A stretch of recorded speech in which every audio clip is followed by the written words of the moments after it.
விடுகதைகள் 20 சொல்லுங்க பார்க்கலாம். அரக்கனின் தலை அந்தரத்தில் தொங்குது, அது என்ன?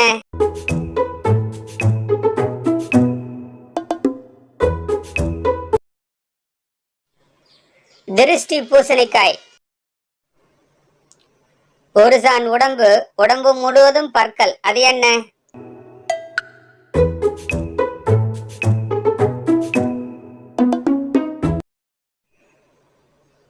சீப்பு.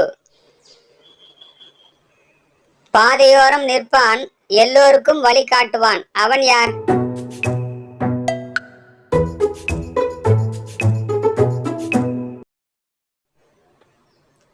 பெயர் பலகை. இதுபோல மேலும் தெரிந்து கொள்ள like, subscribe and follow all g easy g. Bye.